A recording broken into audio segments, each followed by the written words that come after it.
నమస్కారం ABK news కి స్వాగతం. హెడ్లైన్ చూద్దాం. భద్రాచలం వద్ద గోదావరి మహోగ్ర రూపం, ధవళేశ్వరం వద్ద రెండో ప్రమాద హెచ్చరిక జారీ.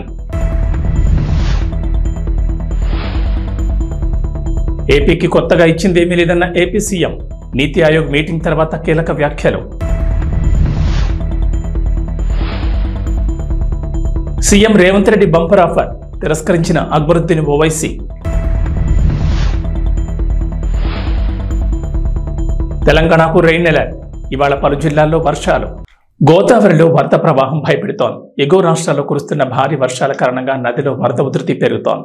దీంతో ధవళేశ్వరం బ్యారేజ్ వద్ద రెండో ప్రమాద హెచ్చరికను జారీ చేశారు. లోతట్టు ప్రాంతాల వాసులను హెచ్చరించారు. అలాగే ఎస్డీఆర్ఎఫ్, ఎన్డీఆర్ఎఫ్ బృందాలను మోహరించారు. కల్వర్ట్లు, కాలువలకు దూరంగా ఉండాలంటూ ఏపీ విపత్తుల నిర్వహణ సంస్థ హెచ్చరించింది. మరోవైపు పోలవరం ముంపు మండలాల్లో మంత్రుల బృందం పర్యటించింది. వరదలు తగ్గిన తర్వాత ప్రభుత్వం నుంచి ఆర్థిక సహాయం చేస్తామని హామీ ఇచ్చింది. తెలుగు రాష్ట్రాల్లో కురుస్తున్న వర్షాలకు తోడు ఎగువన ఉన్న రాష్ట్రాల్లో కురుస్తున్న భారీ వర్షాలకు గోదావరిలో వరద పెరుగుతోంది. శనివారం ఉదయం నుంచి గోదావరి నదిలో వరద ప్రవాహం క్రమంగా పెరుగుతోంది. భద్రాచలం వద్ద గోదావరి నది ఉధృతంగా ప్రవహిస్తోంది. భద్రాచలం వద్ద గోదావరి నది నీటి మట్టం 53 అడుగులకు చేరడంతో మూడో ప్రమాద హెచ్చరికను అధికారులు జారీ చేశారు. వరద ప్రవాహం పెరగడంతో కోనవరం, విఆర్పురం, చింతూరు మండలాలకు రాకపోకలు నిలిచిపోయాయి. మూడో ప్రమాద హెచ్చరిక జారీ చేయడంతో లోతట్టు ప్రాంతాల ప్రజలను అధికారులు అప్రమత్తం చేశారు. అటు ధవళేశ్వరం బ్యారేజ్ వద్ద గోదావరి ఉధృతంగా ప్రవహిస్తోంది. ప్రస్తుతం ధవళేశ్వరం కాటన్ బ్యారేజ్ వద్ద 13.75 అడుగుల నీటి మట్టం కొనసాగుతోంది. దీంతో 13 లక్షల క్యూసెక్ల నీటిని అధికారులు దిగువకు విడుదల చేస్తున్నారు. అలాగే రెండో ప్రమాద హెచ్చరికను జారీ చేశారు. ఈ నేపథ్యంలో గోదావరి పరివాహక ప్రాంత ప్రజలు అప్రమత్తంగా ఉండాలని ఏపీ విపత్తుల నిర్వహణ సంస్థ హెచ్చరించింది. సహాయక చర్యల కోసం ఎస్డీఆర్ఎఫ్, ఎన్డీఆర్ఎఫ్ బృందాలను సిద్ధం చేసింది. అలాగే కాలువలు, కల్వర్ట్లకు ప్రజలు దూరంగా ఉండాలని సూచించింది.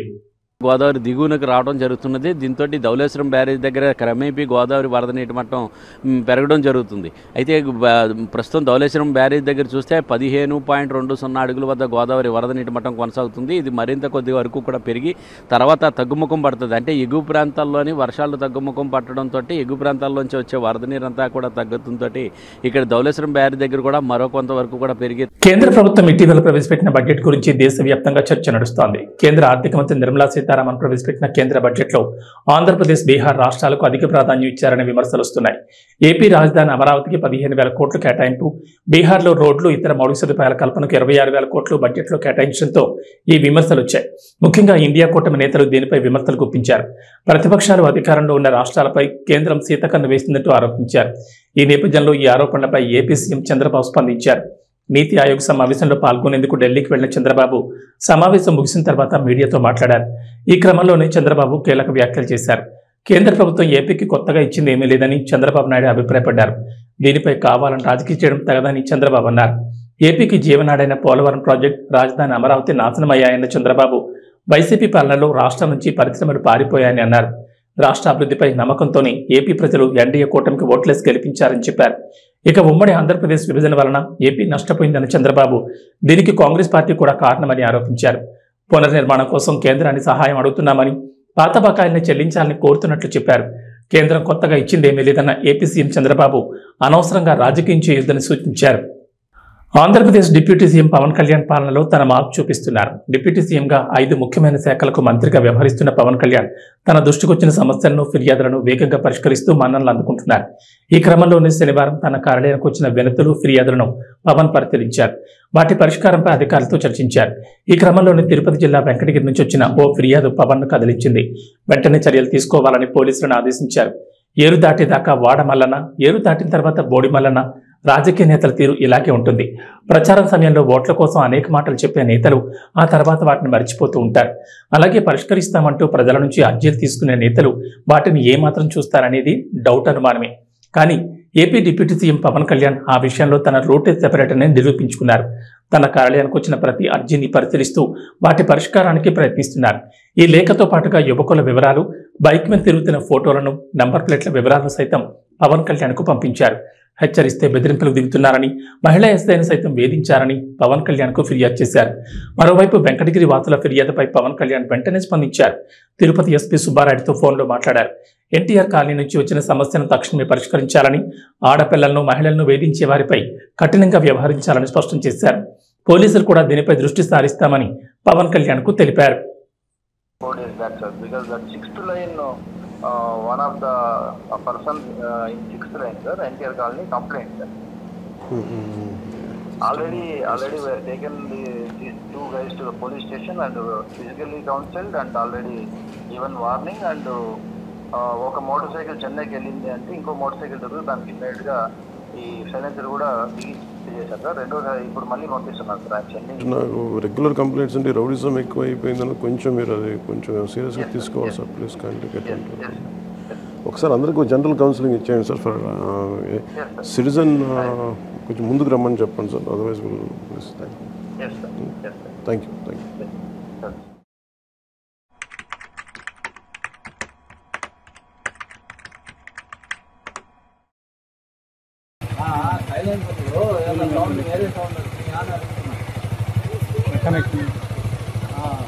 సైలెన్సర్ ప్రాబ్లం ఏం లేదు. ఓకే ఏమన్నా ఇక్కడ మీకు దీనివల్ల ఏమన్నా ఇదిగా ఉందంటే ముందుకు రండి. ఇలా మీరు ర్యాష్ డ్రైవింగ్ చేయడం ఇది చేస్తూ ఉన్నారా? ఏదన్నా తీసేసినట్టు ఏం లేదు. ఇక్కడ ఈ వీధిలో కానీ ఏదన్నా మీరు ర్యాష్గా బండి స్పీడ్గా తోలినట్టుందా, లేదు ఎవరికన్నా ఏదన్నా అసభ్యంగా మాట్లాడినట్టు కానీ ఏదన్నా ఎవరన్నా అసభ్యంగా కామెంట్ చేసినట్టు కానీ ఉందంటే మాత్రం మీ మీద సీరియస్గా యాక్షన్ తీసుకుంటాం. అట్లాంటి ఏదన్నా ఉంటే మీరు అందరూ మాకు చెప్పండి. వీధిలో వీళ్ళ వల్ల ఉందని చెప్పేసి మాకు తెలియదు వస్తుంది కాబట్టి అందుకనే మీ అందరిని పిలిపించి మీ ముందే వీళ్ళు అడగడానికి కారణం.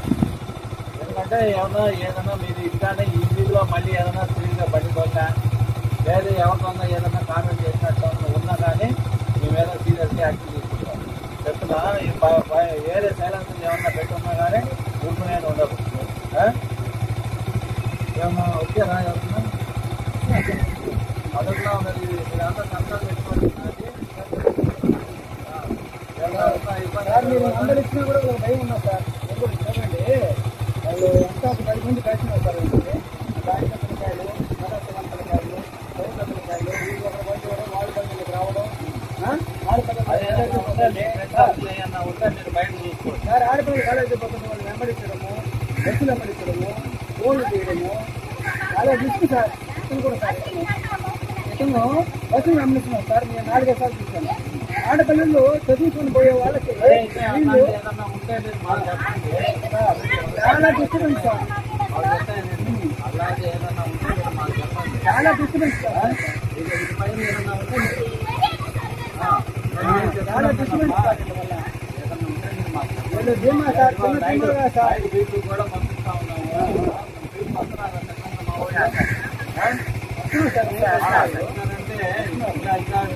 వీళ్ళు లైన్ మూడో లైన్లోనే వెళ్తారు. వచ్చినట్టున్నా కానీ మీరు మాకు చెప్పండి.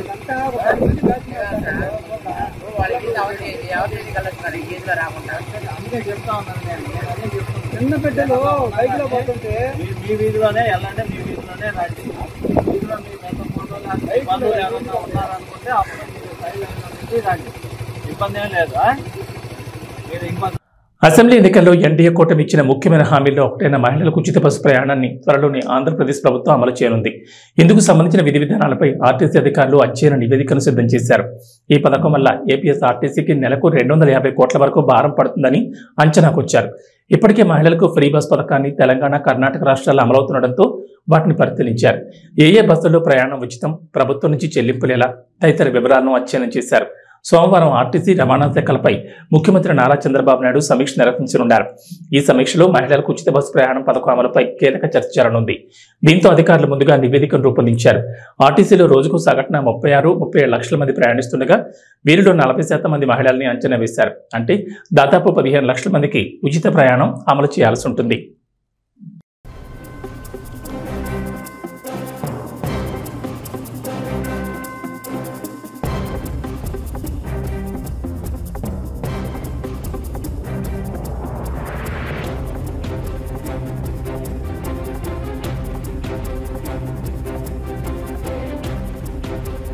తెలంగాణలో ఓవైపు ఎడతెరిపి లేని వర్షాలతో వాతావరణం వణికిస్తుండగా మరోవైపు అసెంబ్లీలో నేతల కామెంట్లు, కౌంటర్లతో బడ్జెట్ సమావేశాలు వాడివేడిగా సాగుతున్నాయి. అధికార ప్రతిపక్ష నేతలకు మధ్య మాటల తోటాలు పేలుతున్నాయి. బడ్జెట్ మీద జరుగుతున్న చర్చ సందర్భంగా అధికార పక్షం మొత్తం ఒకవైపు, ప్రతిపక్ష పార్టీ నుంచి హరీష్ రావు ఒకవైపుగా మాటల యుద్ధమే నడిచింది.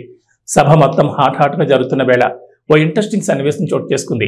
ఎంఐఎం ఎమ్మెల్యే అక్బరుద్దీన్ ఓవైసీకి సీఎం రేవంత్ రెడ్డికి మధ్య ఆసక్తికర సంభాషణ జరిగింది. హైదరాబాద్లో మెట్రో విస్తరణ పనులపై మాట్లాడిన అక్బరుద్దీన్ ఓవైసీ పాత బస్తీకి మెట్రో రైలును విస్తరించాలని డిమాండ్ చేశారు. తమతో 9 ఏళ్ల పాటు కలిసి ఉన్న కేటీఆర్ తెస్తున్నామంటూ టైంపాస్ చేశారు తప్ప ముందడుగు వేయలేదని అసహనం వ్యక్తం చేశారు. వైఎస్ రాజశేఖర రెడ్డి సీఎంగా ఉన్న సమయంలో హైదరాబాద్కు మెట్రో కావాలని తానే డిమాండ్ చేశానని, ఆయనతో కలిసి ఢిల్లీ కూడా వెళ్లినట్లు వివరించారు.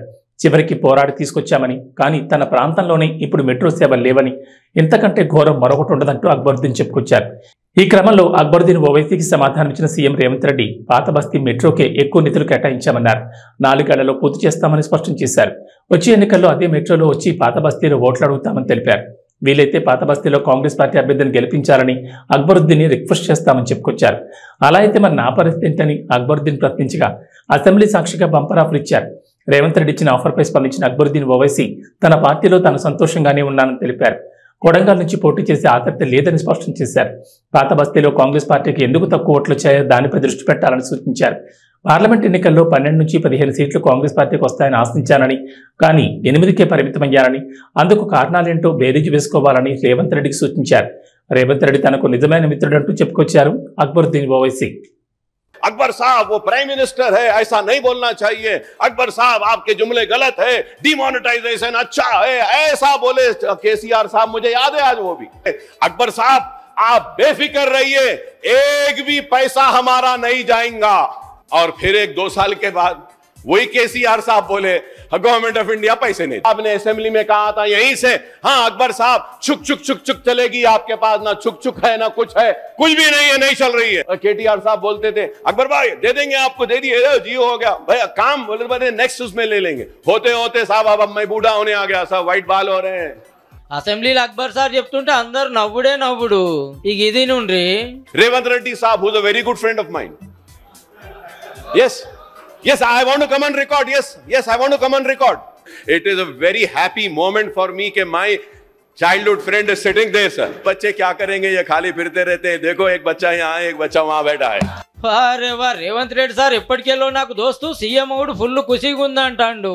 अब पिछले दोस्त को 10 साल देके ना, ये दोस्त को 4 साल समय दो. आपके चंद्रायन गुट्टा में मैं खड़े रहकर मेट्रो स्टेशन में आपको वोट मांगेंगे कि भाई इस बार चंद्रायन गुट्टा में कांग्रेस ओबीसी को आपको ज्यादा प्यार है. ओबीसी ఆ దోస్తుకు 10 ఏళ్ళు టైం ఇచ్చినా నాకు 4 ఏళ్ళు ఇస్తే చాలు ఓల్డ్ సిటీకి మెట్రో రైలు పక్కా తెస్తా అన్నాడు.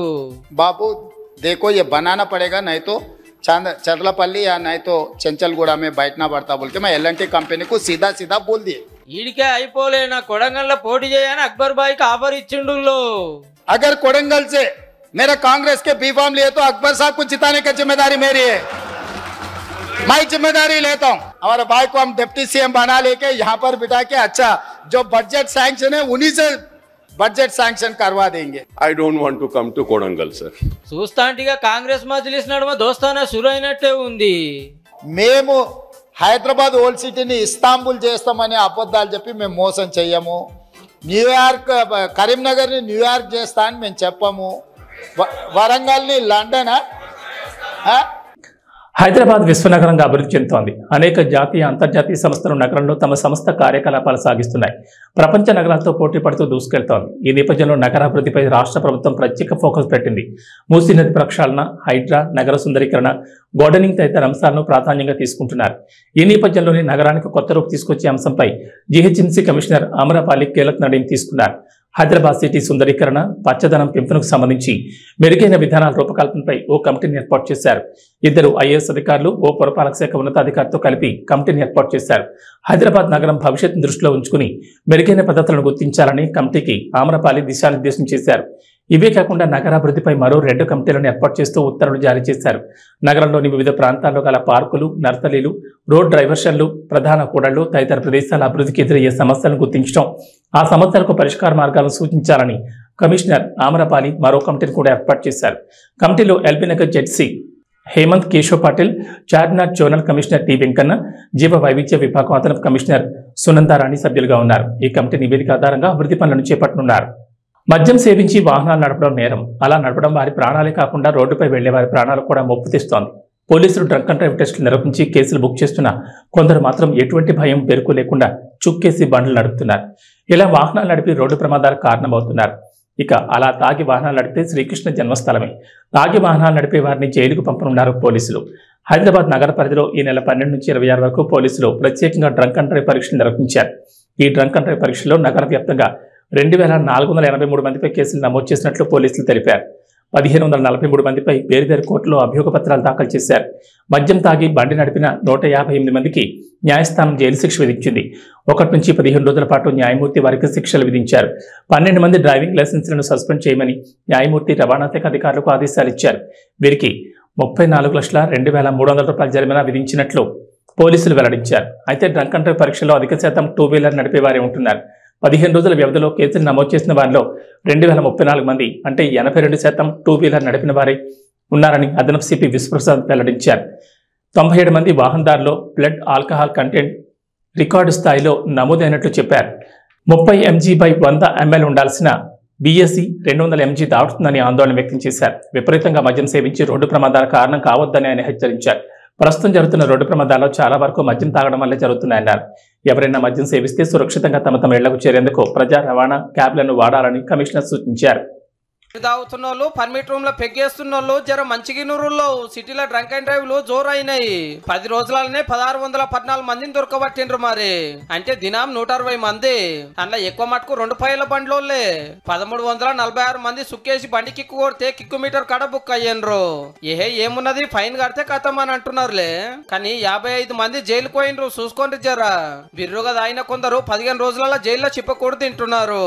ఇంతటి ఉత్తములు రోడ్ల మీద తిరిగితే ఎట్లని 8 మంది డ్రైవింగ్ లైసెన్స్. చార్మి సోషల్ మీడియాలో మరీ అంత యాక్టివ్గా ఏమీ ఉండదు. తమ సినిమాల అప్డేట్లు మాత్రం ఇస్తూ ఉంటుంది. ఇప్పుడు డబుల్ స్మార్ట్ పనుల్లో బిజీగా ఉంది. ఆగస్టు 15 ఈ చిత్రం విడుదల కాబోతోంది. ఈ క్రమంలో డబుల్ స్మార్ట్ మీదే ఫోకస్ పెట్టింది. తమకు పోటీగా వస్తున్న రవితేజ, హరిశంకర్ల మీద కస్సుబుస్సు అయినట్లుగా కనిపిస్తోంది. ఇన్స్టాలో చార్మి వాళ్ళిద్దరిని అన్ఫాలో చేసి తన అసంతృప్తిని, కోపాన్ని వ్యక్తం చేసినట్లు కనిపిస్తోంది. డబుల్ స్మార్ట్ రిలీజ్ డేట్ ని ఎప్పుడూ ప్రకటించేశారు. ఆగస్టు 15 వస్తుందని డబుల్ స్మార్ట్ టీం ముందుగానే ఖర్చు వేసుకుంది. అయితే మిస్టర్ బచ్చన్ కూడా అదే డేట్ కి దింపుతున్నారు. డబుల్ స్మార్ట్, మిస్టర్ బచ్చన్ ఒకే రోజు వస్తే కలెక్షన్ లో తేడా వస్తుంది. ఓపెనింగ్స్ తగ్గుతాయి. 2 సినిమాలకు టాక్ వస్తే బాగుంటాయి, లేకపోతే దారుణంగా పరిస్థితులు ఉంటాయి. అలా సోలోగా వస్తే కనీసం ఓపెనింగ్ డేట్ తో అయినా సగానికి సగం రికవరీ చేసుకునే అవకాశాలు ఉంటాయి. కానీ పరిస్థితి ఇప్పుడు వేరేలా ఉంది. ఆగస్టు 15 మీద చాలా మంది కన్నేశారు. విక్రమ్ తంగలాన్ కూడా వస్తోంది. ఇంకో 2-3 చిన్న చిత్రాలు ఉన్నాయి. మెయిన్ పోటీ అయితే తెలుగులో డబుల్ స్మార్ట్, మిస్టర్ బచ్చన్ మధ్య ఉంటుంది. అందుకే చార్మి రాయబారం చేయడానికి ప్రయత్నించినట్లుగా ఉంది. మిస్టర్ బచ్చన్ టీంతో సంప్రదింపులు జరిపినట్లుగా ఉంది. అవి సఫలం కాకపోవడంతో ఇలా చార్మి తన ఇన్స్టాలో హరిశంకర్, రవితేజలను అన్ఫాలో కొట్టేసినట్లుగా సమాచారం. ఇక వాతావరణ విషయానికి వస్తే తెలంగాణలో గత కొన్ని రోజులుగా వర్షాలు కురుస్తున్నాయి. ఎడతెరిపి లేని వర్షాలతో రాష్ట్రం తడిసిముద్దవుతోంది. వాగులు, వంకలు పొంగి పొర్లుతున్నాయి. జలాశయాలు నిండుకుండగా మారాయి. ప్రాజెక్టులు జలకళను సంతరించుకున్నాయి. వారం రోజులకు పైగా కురుస్తున్న ముసురు వానతో ప్రజలు ఇబ్బందులు పడుతున్నారు. అయితే శుక్ర శనివారాల్లో వరుణుడు కాస్త తెరిపించాడు. కొన్ని జిల్లాల్లో మినహా మిగిలిన చోట్ల వర్షాలు కురవలేదు. ఈ నేపథ్యంలో హైదరాబాద్ వాతావరణ కేంద్ర అధికారులు రాష్ట్రానికి మరోసారి రెయిన్ అలర్ట్ జారీ చేశారు. తెలంగాణలో ఇవాళ పలు జిల్లాల్లో భారీ వర్షాలు కురుస్తాయని చెప్పారు. బంగాళాఖాతంలో ఏర్పడిన అల్పపీడనం కారణంగా రాష్ట్రంలో వర్షాలు కురుస్తాయన్నారు. ముఖ్యంగా ఉత్తర తెలంగాణ జిల్లాలో వర్షం ప్రభావం ఎక్కువగా ఉంటుందన్నారు. నిర్మల్, ఆసిఫాబాద్, మెదక్, నిజామాబాద్, కామారెడ్డి, ఆదిలాబాద్, జగిత్యాల, కరీంనగర్, భూపాలపల్లి జిల్లాల్లో భారీ వర్షాలకు ఛాన్స్ ఉందని చెప్పారు. ఈ మేరకు ఆయా జిల్లాలకు ఎల్లో అలర్ట్ జారీ చేశారు. తెలంగాణలో ముసురు కొనసాగుతుంది. బంగాళాఖాతంలో ఏర్పడిన అల్పపీడన ప్రభావంతో తెలంగాణ వ్యాప్తంగా విస్తారంగా వర్షాలు కురుస్తున్నాయని వాతావరణ శాఖ తెలిపింది. 4 రోజులుగా ముసురు పడుతుంది. దీంతో జనజీవనం స్తంభించిపోయింది. భారీ వర్షాలతో చెరువులు మత్తడి పారుతున్నాయి. వాగులు, వంకలు పొంగిపొర్లుతున్నాయి. తెలంగాణ నమస్కారం.